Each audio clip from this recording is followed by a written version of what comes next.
지금 이 순간 우주에는 미스터리가 펼쳐지고 있습니다. 우리는 이 미스터리에 3 아이틀라스, 3 애틀라스라는 이름을 붙였습니다. 하지만 그렇다고 해서 그것이 무엇인지, 무엇을 하는지 실제로 알고 있다는 뜻은 아닙니다. 3 아이틀라스는 기이합니다. 이상하게 보이고, 이상하게 움직이고, 기이한 물질로 만들어졌습니다. 그리고 우리가 이 천체를 연구하는 데 오랜 시간을 투자했지만 이 천체가 실제로는 훨씬 더 오랫동안 우리를 연구해 왔을지도 모른다는 새로운 증거가 있습니다. 아프리카 남단 나미비아의 외딴 사막에서 천체 사진 작가들이 촬영한 3 아이틀라스의 최근 사진부터 시작해 보겠습니다. 이곳은 지구상에서도 믿을 수 없을 정도로 어두운 곳이지만 사진 작가들은 지구의 그림자가 달에 반사되는 햇빛을 차단하여 사실상 가장 어두운 하늘을 만들어내고 따라서 우주를 가장 선명하게 볼 수 있게 된 월식을 활용할 수 있었습니다. 이 기간 동안 그들은 카메라를 어디든 겨누고 있을 수 있었지만 뷰파인더의 3 아이틀라스를 담아냈고 그들이 본 것은 충격적이었습니다. 그 물체는 밤하늘에서 밝은 녹색으로 빛나고 있었습니다. 3 애틀라스에 대해 우리가 알고 있는 바에 따르면 그것은 녹색으로 변해서는 안 됩니다. 적어도 지금으로서는 그것이 녹색이 되는 데 대한 자연적인 설명이 없습니다. 과학자와 천문학자들 사이에서 널리 퍼진 이론은 3 애틀라스가 성간 혜성이라는 것입니다. 즉, 우리가 주변을 날아다니는 다른 모든 혜성과 일반적으로 동일하다는 뜻입니다. 그 주변에는 크고 밝고 흐릿한 가스와 먼지 후광이 있습니다. 그것이 코마입니다.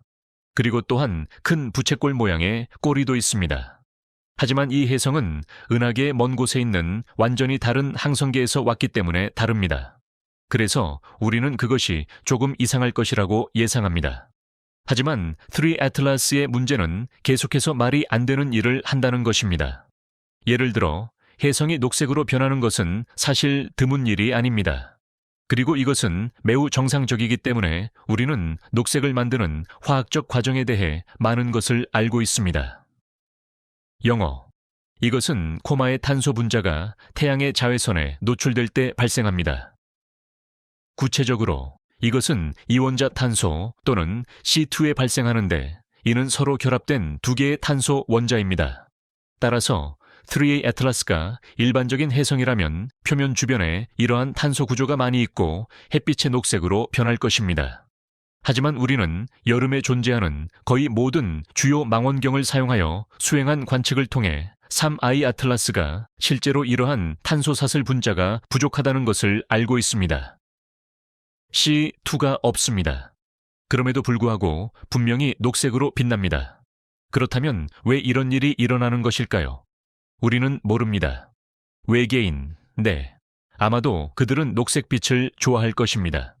이제 우리는 3 아이틀라스를 둘러싼 코마가 산소 원재 결합된 탄소인 CO2로 채워져 있다는 것도 알고 있으며 이는 C2와는 완전히 다른 것입니다. 그것은 물체를 엄청나게 밝게 만들지만 녹색으로 변하지는 않습니다. 그리고 그 많은 CO2의 존재 자체가 매우 이상합니다. 왜냐하면 그것은 코마에 있는 H2O 또는 수증기의 양을 훨씬 능가하기 때문입니다. 기본적으로 일반적인 혜성과 반대입니다. 일반적으로 CO2보다 물이 훨씬 많기 때문입니다. 하지만 3 애틀라스의 코미에서 이상한 것은 그것뿐만이 아닙니다. 특히 니켈과 같은 금속으로 가득 차 있기 때문입니다. 그리고 다시 말하지만 이것은 혜성에게는 그렇게 특이한 일이 아니지만 3 애틀라스가 지금 그렇게 하고 있다는 것은 이상합니다. 많은 혜성은 구성에 금속이 있고 종종 그 금속은 코마로 증발하지만 이것은 혜성이 금속을 증발시킬 수 있는 충분한 열이 있는 태양에 매우 가까워질 때만 발생합니다. 3. 애틀라스는 태양에 가깝지 않으며 니켈의 존재는 화성과 목성 사이에 있을 때 처음 감지되었습니다. 따라서 3 애틀라스가 외계 우주선이라는 이론을 고려하지 않는 한 특히 니켈을 포함한 많은 금속을 방출하는 이유에 대한 합리적인 설명은 없습니다. 외계 우주선이라면 로켓 엔진은 일반적으로 니켈 함량이 높은 금속 합금으로 만들어집니다. 그리고 그 엔진을 연소시키면 많은 니켈이 배기가스로 배출되는 경향이 있습니다. 이산화탄소도 많이 배출됩니다. 물론 이것은 외계인의 소행성은 아닐 것입니다. 하지만 트리이룻과 태양계를 이동하는 방식에도 이상한 점이 있습니다. 아마도 존재할 수도 있고 존재하지 않을 수도 있는 로켓 엔진과는 관련이 없을 것입니다. 하지만 흥미로운 점은 트리 애틀라스의 궤적과 속도가 우리가 관측한 전체 기간 동안 거의 완벽하게 일정하게 유지되었다는 것입니다. 이 물체는 5월 초에 처음 발견된 이후 10월 현재까지 속도가 증가하거나 감소하거나 방향이 크게 바뀌지 않았습니다. 이상하게 들리지 않을 수도 있지만 만약 이것이 혜성이라면 훨씬 더 많이 움직여야 합니다. 영상 끝까지 시청해 주셔서 감사합니다. 천문학을 좋아하고 우주와 그 너머의 신비한 현상들을 더 알고 싶으시다면 좋아요와 구독, 알림 설정 꼭 부탁드립니다. 이 채널과 함께 끝없는 우주를 탐험하며 매 영상마다 새로운 발견을 만나보세요. 다음 영상에서 다시 만나요.